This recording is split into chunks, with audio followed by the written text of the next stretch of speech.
les vecteurs partie 2. Alors, on va voir ici toujours avec le panneau courbe, pardon, le panneau tracé et le panneau calque.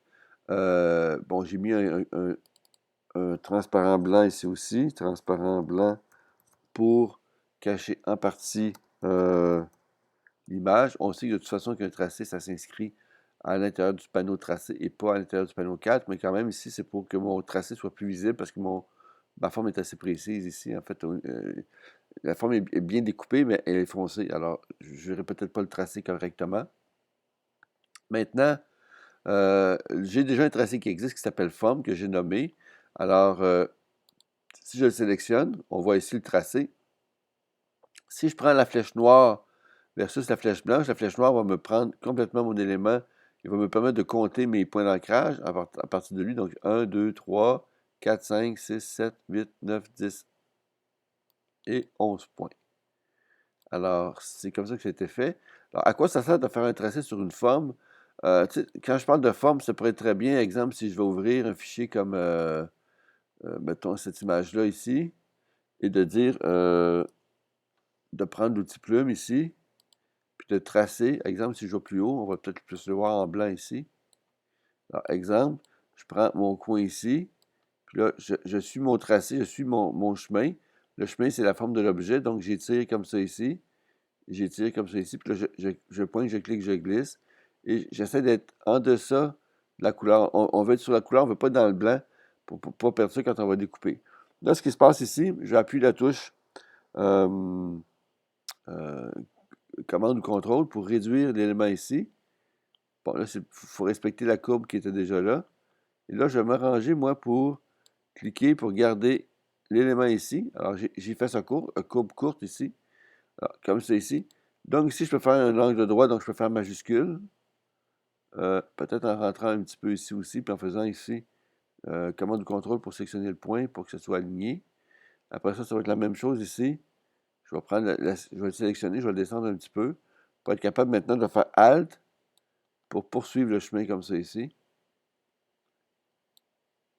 Et peut-être faire même mon point ici comme ça. Là, j'avance comme ça ici. Je fais le petit espace ici. Là, par contre, si je vais venir ici, je vais venir ici, je vais faire un tracé qui suit la forme. OK? Alors, c'est comme ça qu'on travaille quand on prend un objet concret. Depuis le début du cours, on prend une forme un peu particulière. Maintenant, je prends un objet. Alors, tous les raccourcis vont me servir justement à faire une sélection d'un objet multiple. Si maintenant je ferme la forme, comme ça ici, ce que ça me permet d'avoir un tracé, c'est d'avoir ici l'opportunité de cliquer à l'intérieur dessus et de pouvoir lui dire ici, transforme-moi ça en alors, définis ça moi comme une sélection. Alors, ça devient une sélection basée sur une nouvelle sélection, etc., comme ça ici. Là, j'acquiesce et maintenant, je suis passé du tracé à une sélection. Alors, ici, il faut comprendre une chose au niveau de la forme ici. Si jamais j'ai un autre tracé à créer, il faut faire attention, il faut vraiment désélectionner le tracé ici et pouvoir créer l'autre tracé, comme ça ici. Et maintenant, si on veut que ce soit permanent, il faut le renommer. Alors, petit cercle, petite forme peut-être, comme ça ici. OK? Alors, comme ça.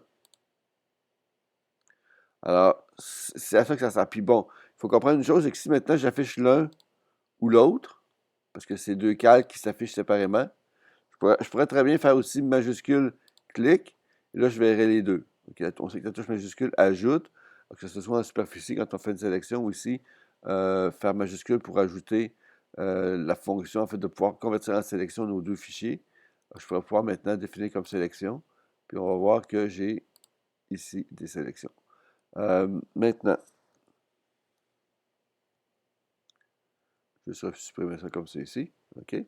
Alors, donc, c'est à la base de ce qu'on appelle les tracés, d'être capable de faire un tracé fermé autour d'une forme particulière, que ce soit cette forme-là, que ça pourrait être un, un pot de savon comme je viens de faire tout à l'heure. Alors, c'est ça. Faut juste essayer. Ça prend de la pratique. Alors, je vous le souhaite à votre tour d'essayer.